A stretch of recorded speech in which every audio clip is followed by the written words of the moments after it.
Now, I'm going to hand over to Megan to start the discussion with respect to scenario 1.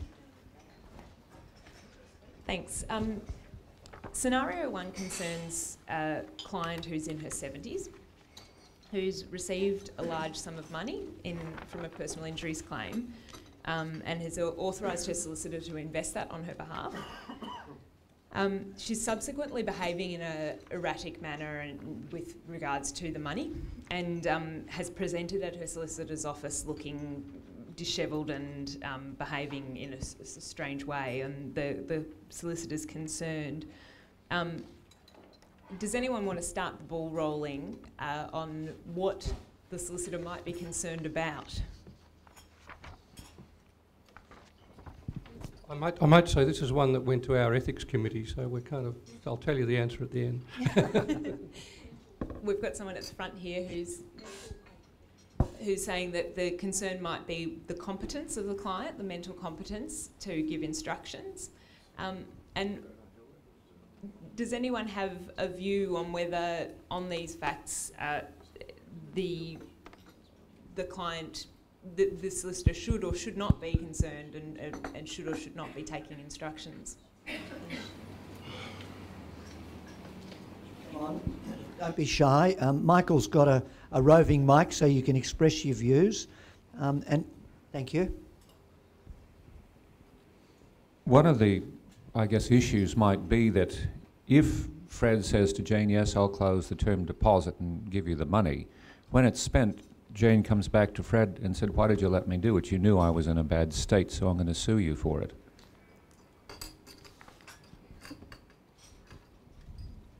Yeah, I think that's a very good point, David, because it really does get down to capacity here and what's the solicitor's duty. The first thing you've really probably got to determine is whether or not the client has capacity.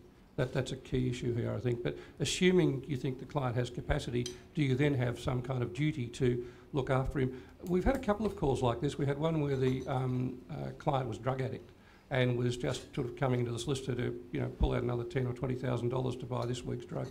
So kind of similar situation. Michael, could I ask you a question? What's a solicitor meant to do to try and establish capacity or the lack of capacity? How far are you expected to go?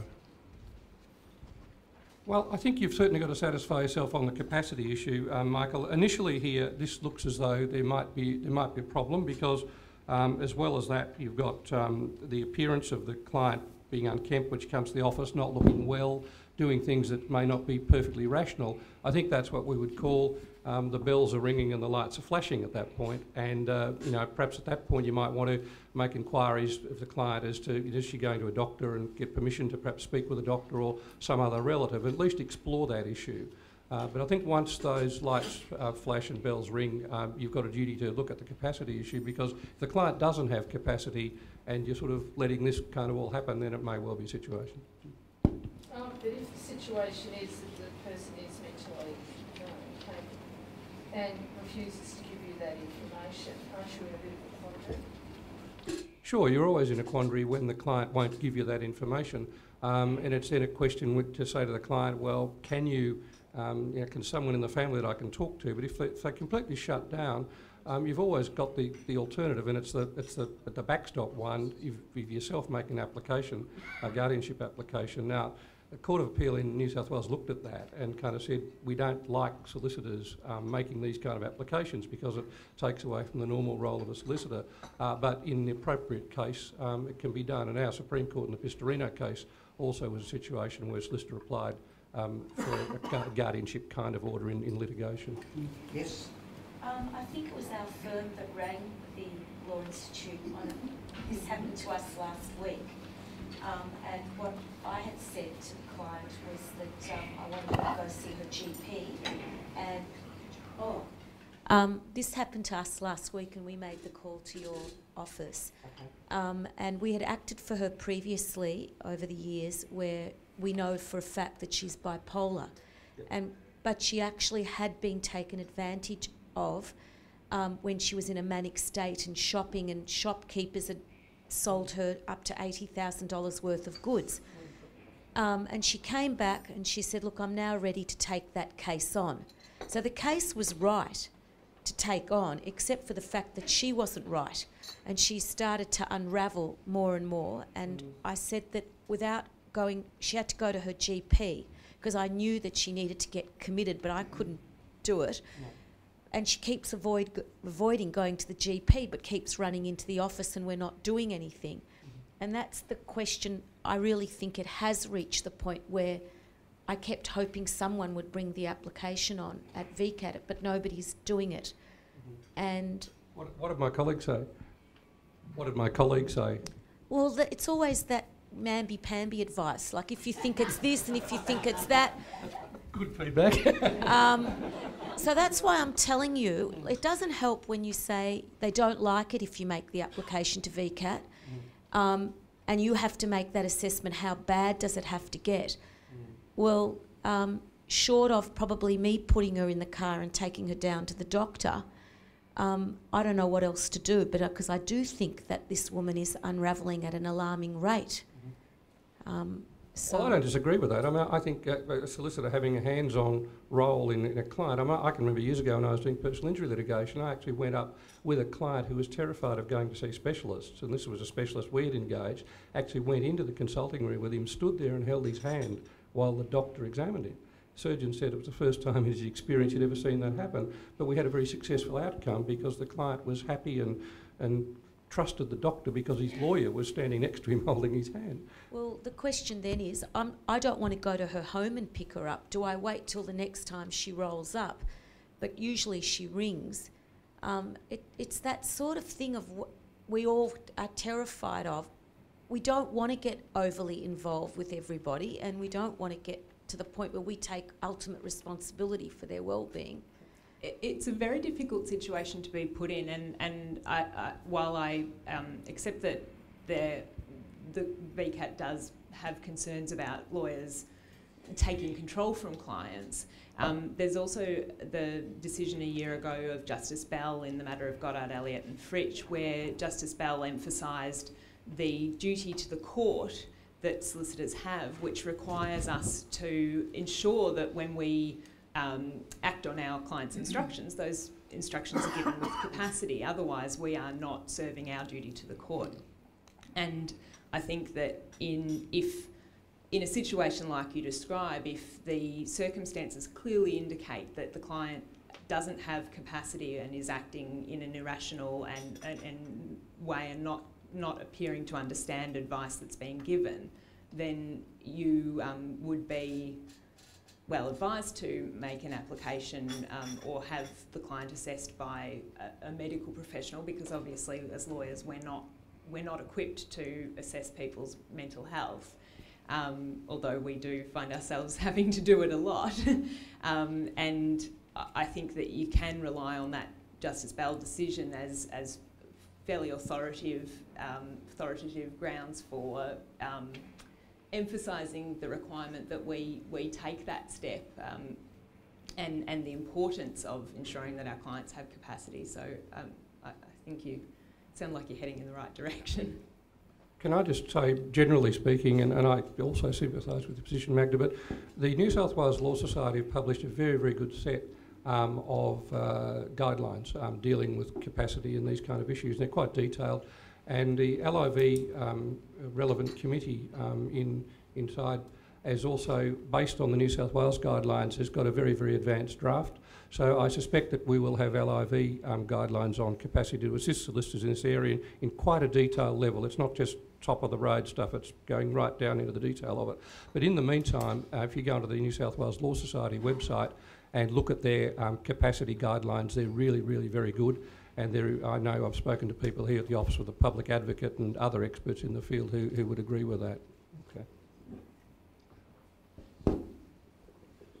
Yes, down the back there? Yeah. Sorry, I can't see who it is. I'm just wondering in relation to the example you gave about the drug addict as to what the decision was, because a person in that situation I would have thought could be quite competent from a legal point of view, and it's relevant also even to accepting a settlement proposal during the running of the proceedings, that if someone is desperate to get money they might be accepting something which you as their lawyer think is not appropriate, or even extending the drug addict situation. I mean, you could be saying the client who comes in and says, I want to take the money to invest in some Nigerian property development. That's probably not much different, but I mean, how far does one take these things? I mean, if they're medically and intellectually capable of making the decision, but you think that it's a poor choice of how they're going to spend the money either on drugs or a Nigerian property, I mean, what are we meant to be doing? Well, I agree with you. It's a difficult decision. Yeah, I don't think you can go very far. At the end of the day, Section 3.3.14 of the Legal Profession Act is quite clear. You hold monies in trust, you're required to give it to the person entitled to it upon request. So, providing they've got capacity and they give you a direction to give them the money, I don't think you can stand in their way. At the end of the day, you do all you can to advise and counsel and do all those sorts of things, and ultimately, though, protect yourself by writing a detailed letter of advice and giving it to the client and having them sign a copy of it as an acknowledgement. But at the end of the day, people can do with their own money what they want to do, and all of us have different priorities as to how we spend our money. You know. All right, well, we might move on to scenario 2, which is a bit simpler.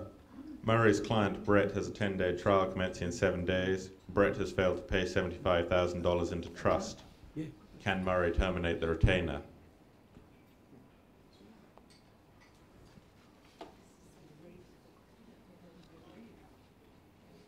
Sorry? Any views? You need leave of the court if that close to trial in most jurisdictions. So what's being put up here is that you need leave of the court, but given the short period between the time of the trial and the failure to pay. Does anyone have a different view? Do you think that the court would be likely to give leave in this situation?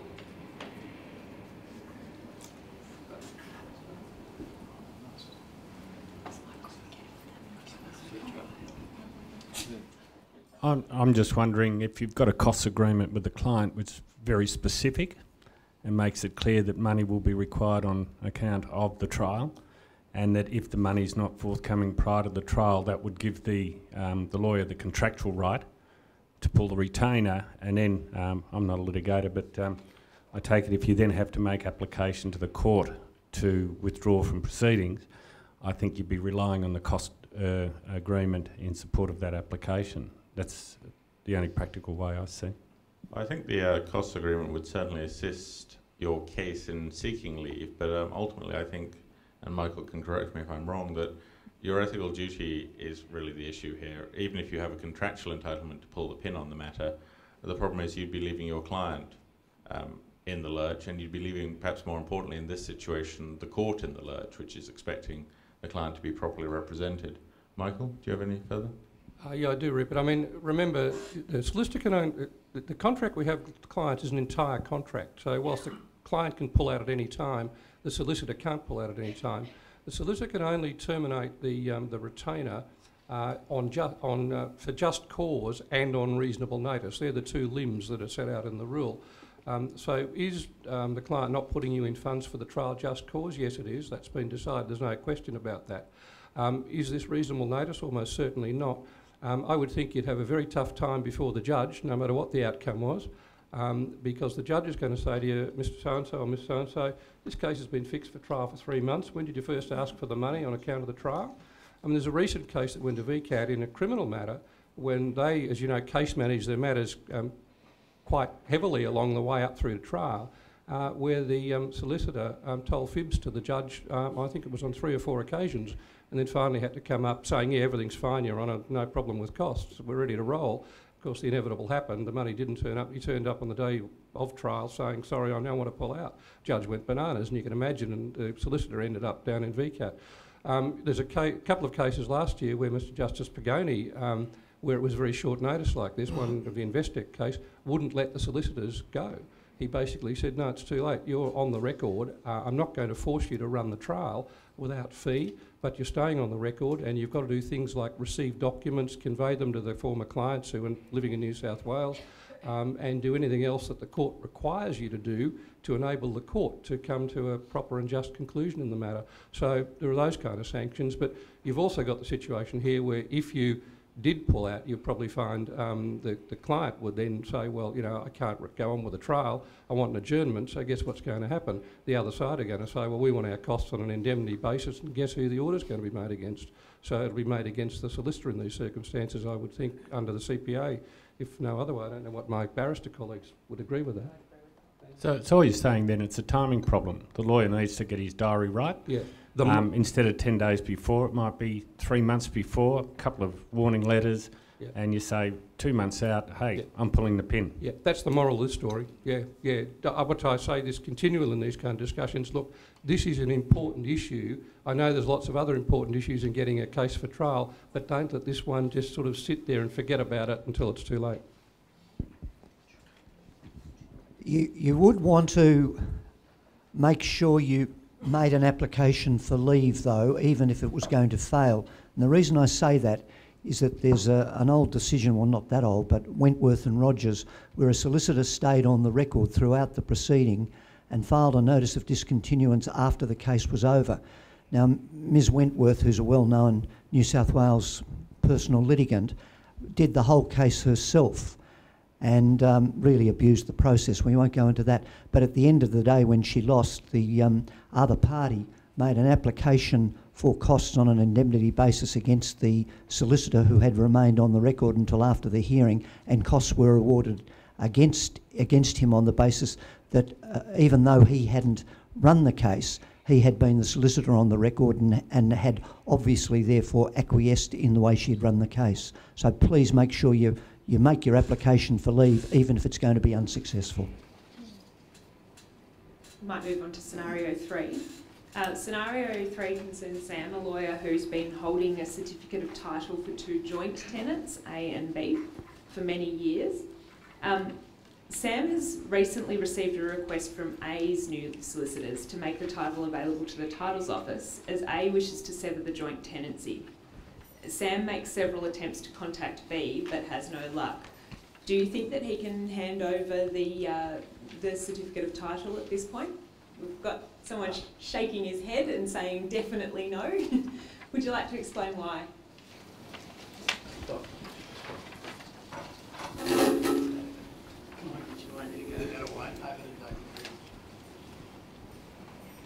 Thank you. You'd need instructions from both A and B, because you're holding it on behalf of A and B, and you can't release on the authority of one without the other. David, what about the argument, and I just put the devil's advocate argument here, that says you're actually not releasing it, it's always staying in your control? I would have thought that as it's a joint tenancy and it's been changed to tenants in common, that you'd need the instructions of the co-owner. Does anyone have a different view to that? No, well, I agree with that, David, exactly. When we first... does anyone have any other views on it? That simply you can't do anything at that stage? What if you get the instructions but the instructions conflict? So that B says, well, no, I don't want you to do it. Okay, well, can you unilaterally sever a joint tenancy? Hands up, yes. One hand up the back. 2? Yeah. Yeah, you can unilaterally sever a joint tenancy. You don't need the consent of the other party. Simply evidence of it, I hereby sever the joint tenancy. We trialled this particular modular we're doing this year. We took it out to a group of solicitors in the eastern suburbs last year, and one of them said, well, we've actually got this very situation on at the moment, we'll tell you how it worked out.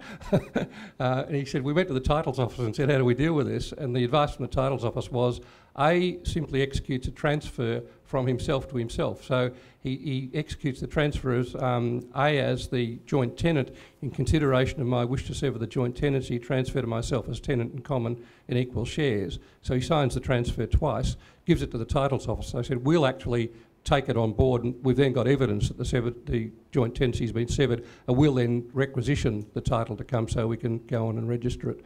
And what you deal with, it doesn't really matter, but effectively you've got on the record that there's been a severance of the joint tenancy. So we didn't know that before we went out there, so it was useful input for us. Now finally, scenario 4. The first part of the scenario, Rebecca has been acting for Lillian on a conditional basis in relation to a damages claim. And she's done a fair bit of work, and then she receives a letter from another firm, John Smith Barristers and Solicitors, stating that they now act for Lillian and requesting the file. At this stage, does Rebecca have to hand over the file? Got any? Does anyone think that Rebecca needs to hand over the file, or? No, I'm getting some shaking heads, and that's absolutely right. Rebecca, having undertaken work, has a lien, a possessory lien, for her entitlement to fees. So she can keep Lillian's documents until she is either given satisfactory security for those fees or the fees are paid. Now, she does that, she asserts a lien and she sends a bill of costs to Lillian's new lawyers. They write back to Rebecca stating that their client gives an irrevocable undertaking to pay the costs detailed in the bill from her damages in the event of a successful outcome. At this stage, do you think that Rebecca has to hand that file over? I'm getting a head shake from someone in the audience, and I think I've seen a few nods. Does anyone have a firm view on this? Does she have to hand over the file? This is a source of constant fighting between lawyers. Yep, we've got someone down the front here.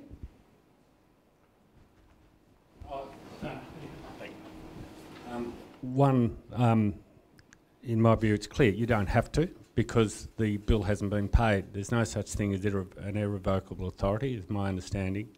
And there's no there's no guarantee that those proceedings are actually going to prove successful. So if they don't prove successful, there's nothing to pay. If the lawyer really wants to do it, John Smith says, I'll pay it to Rebecca and get the irrevocable authority to recover those additional costs from the proceedings themselves. Sure. So there's a few issues to look at here. The first, as you've correctly identified, is what is an irrevocable authority? Now, who knows from the facts, but the question is that, whatever it is, satisfactory security for costs? If it is, then the lien under our rules can't be maintained. So Rebecca would have to hand the file over. And in a New South Wales Court of Appeal decision in the matter of Fitzgerald, the court held that a solicitor was not doing the wrong thing in not handing over a file where the new solicitors had offered an undertaking to pay costs and nothing more. It was a very general sort of undertaking at the end of the matter. And they said that that didn't offer an equivalent security to the lien. They did, however, suggest, and there's no binding authority on what reasonable security or satisfactory security would amount to. It would change, it would be dependent on the circumstances, but they did suggest that if the client gave the new solicitors an irrevocable authority to pay her fees to her prior solicitors, and the new solicitors provided an undertaking to pay those fees out of any damages or settlement amount, that would be satisfactory security. Likewise, the court referred in that case to a tripartite deed that the Law Society of New South Wales had produced for dealing with these sorts of disputes, and said that if that was properly completed in a way that offered security and all three parties, the client, the new solicitors and the former solicitors, agreed to it, it might be satisfactory security. But what amounts to satisfactory security will depend on all the circumstances in the case. Michael, did you have anything? I want to add something to that before you move on to the next week, if that's all right. Yeah. That deed, you can find that on the New South Wales Law Society as well. It's perfectly okay to adapt it for your own use. It's a deed that's actually signed by the two solicitors and the client. It sets out all the rights and obligations of all of them, so that's worthwhile kind of knowing about, yeah. Does it bind any other solicitors that the client might go to if she discharges her second set of solicitors? Well, I don't see how you'd be able to bind... So what happens to the undertaking and the irrevocable authority? Well, as far as the undertaking's concerned, I mean, it would depend how you worded it, I imagine, but you'd want to keep the new solicitors on the hook. And what if they're discharged and their retainer is terminated and the client goes elsewhere? I think that the question is what happens if the client then moves on to another set of solicitors, and which we all know does happen from time to time. And I think that the idea of having an irrevocable authority from the client, so they can never withdraw that, and an undertaking from the solicitor would probably amount to satisfactory security, because the solicitor's given that undertaking, and as we all know, undertakings are very serious and they are undertakings to the court, and if we breach them, we're in a lot of trouble.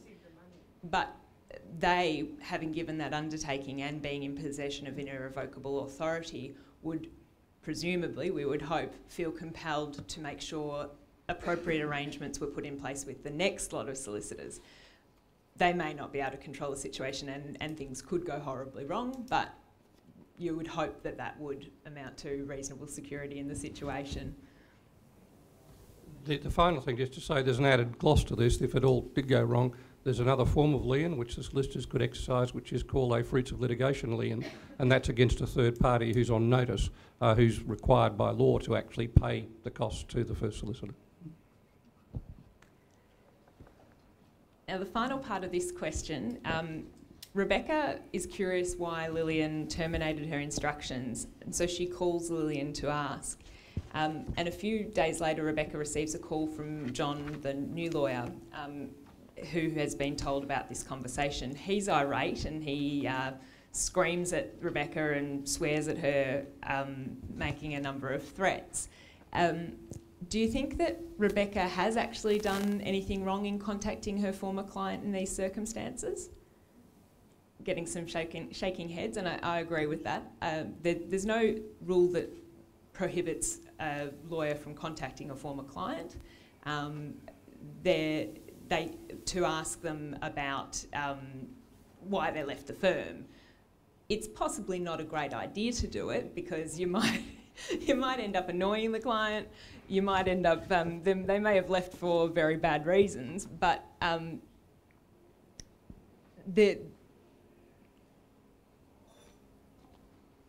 being pointed to a rule right here.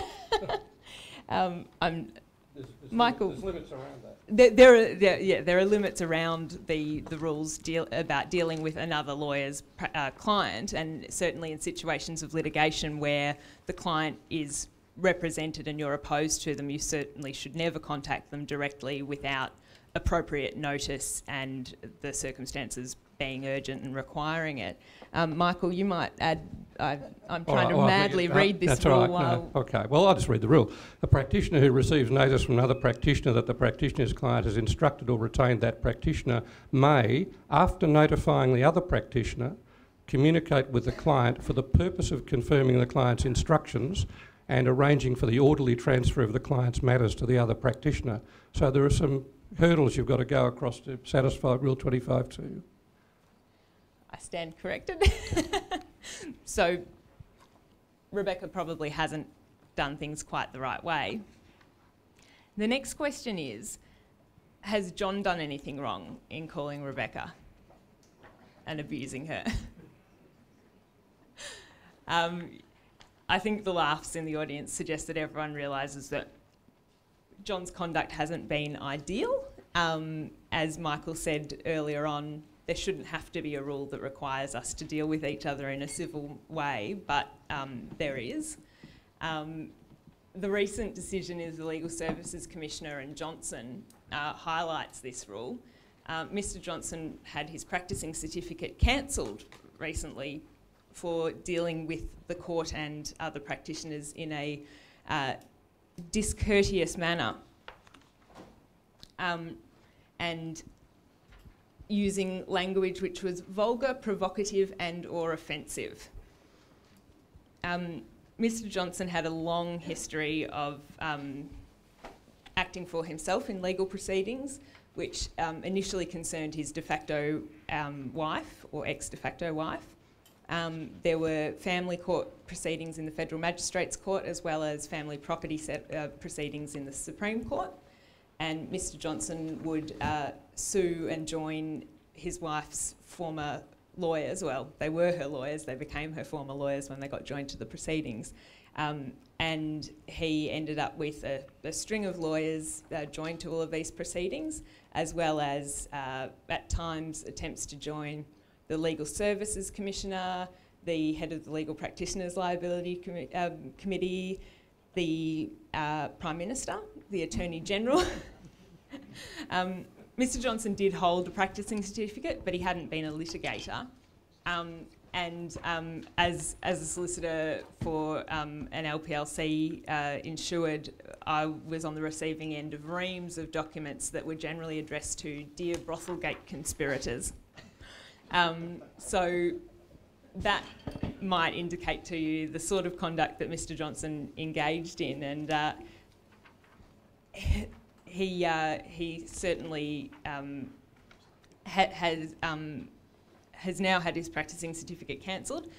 Another moral of that particular cancellation might be that it does pay to have a lawyer represent you in those proceedings, and not a non-lawyer advocate from a father's rights group representing you before the VCAT. But it also pays to be nice to your opponents. Okay, well, I'm conscious of the time. Can I just return to that first scenario, because it raised a number of issues, and one issue you might like to think about, and I just leave this for you to think about, is the situation where people were talking about a client being a known drug addict who rings up wanting the money to buy drugs.